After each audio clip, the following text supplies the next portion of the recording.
was just thinking as I was talking about off tape. I actually made another tape, but it was too long and too lengthy, and me eating and looking all sloppy and everything. I'm not eating anything, but I do have my red wine. Here's the thing. I was thinking about evolution and natural selection. I know that today is New Year's Eve, so I should be saying, Happy New Year's Eve. Happy 2012. But anyway, that is sad. It's about the process of natural selection, evolution. Look, I accept evolution as a fact. I don't question it. But there are a lot of things that are just curious things to me, So I'm not speaking this out of doubt. I'm just saying it as a thought. If you have natural selection, there is selection. There's selecting. And I get to thinking, like when I go to the store and I might select what kind of wine I want. I got a Pinot Noir right here because it goes well with very spicy foods, which is what I had earlier. And I had red meat, so that went with that. But you select. You make a choice. You choose things. And sometimes you learn to choose one thing over another because of trial and error. You try something, and it doesn't work. And then, okay, you learn from that, and you try something else. But you remember, okay, this other thing works. So you remember that, and you keep making that selection.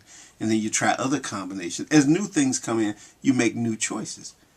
But you make choices that are better each time. And you learn it from trial and error. And I get to thinking that that process itself seems to be a process of intelligence. It just seems to be a very intelligent process. Learning and improving. And also of having an idea of doing better. There has to be this notion of better. Doing something better than you did it before.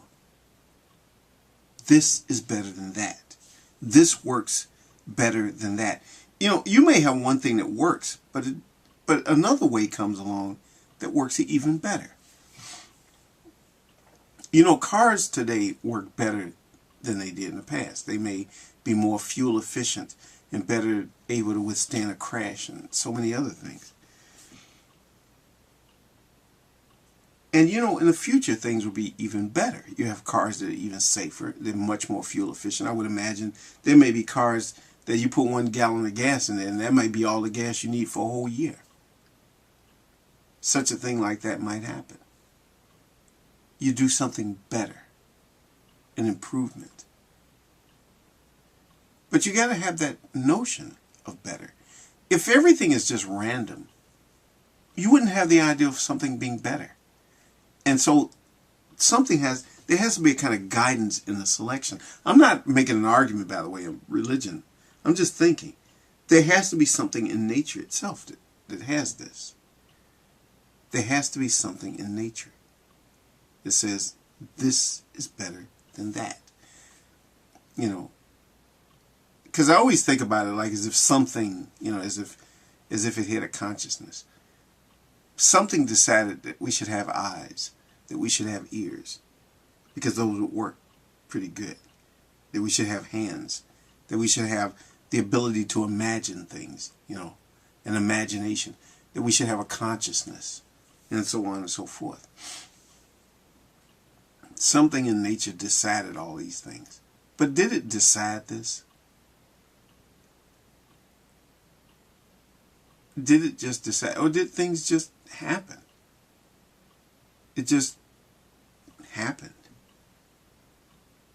without a decider, without somebody making a decision. But when we think about selection of any kind, at least in the human world, in our regular human consciousness world, we think of selection as a process of making a decision. Like today I was going to cook something. And so I go to the grocery store and I'm selecting things. There's thousands of different things to choose in that store, but I'm only going to pick, let's say like what I did pick, like about 7 different items of the thousands of things there. And I know what I want to pick. So I go to the store and I pick the things There's so many other things I could have picked, but I didn't pick those things. It wasn't just random. I didn't just walk into a grocery store and just randomly grab the first things I see. No.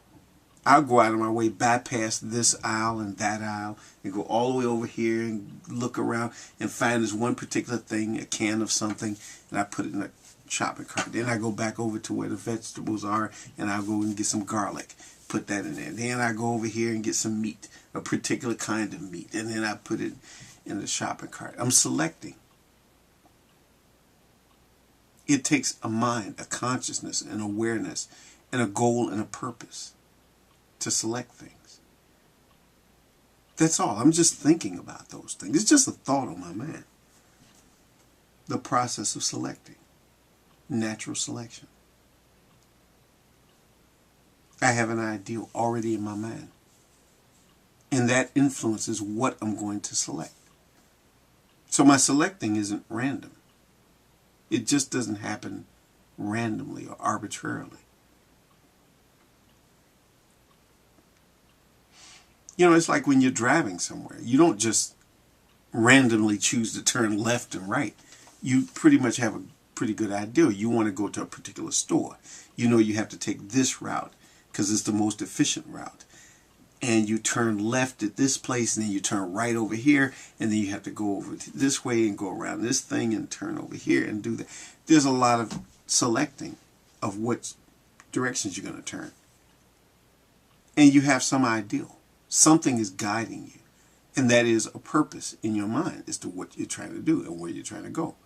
Maybe when you get to a store, maybe you're going to a store in a shopping mall, and you want to get a parking place as close as possible to the store. A lot of people there, very busy. Maybe the ones that are real close to that store are full, but you might wait a while. Somebody else pulls out, and then you just turn and go in. You have to make a decision, a choice. I'm just curious about a lot of things about natural selection. I don't really understand how it works. But I just can't think it's just random and arbitrary, because nothing would ever get built. Nothing would ever be constructed. Nothing would ever happen. A process of evolving could never be. There is a kind of blueprint that we have, our DNA. And that's kind of like a blueprint that an architect creates. The workers themselves don't decide what they're going to select. It's already been decided. That you're going to put a steel beam here, you're going to put bricks over there, you're going to do this, that, and the other thing. Now, they may decide for themselves how they're going to, what particular techniques they've learned how to do something. The architect doesn't decide everything. So there's some selection on the part of each individual. But the basic architecture has already been selected by someone else who made a conscious effort to make this thing a certain way. The building is going to be 30 stories tall, and it's going to be made mostly of glass and steel. Maybe there's going to be a few bricks at the bottom at the first floor level around, there's some parts that have some brick, but not much. And the glass is going to be a certain kind of glass, a certain thickness, a certain way. It's going to be curved because the building has, the outside has to be curved a certain way. All these things have been decided by someone. It's just thoughts. It's just things I'm thinking about. And they're just questions. They're real questions. I mean, it's not really an argument or a debate. It's just things I may never really understand. But I just think that things in nature don't really happen randomly. It's not just random and arbitrary. It's all.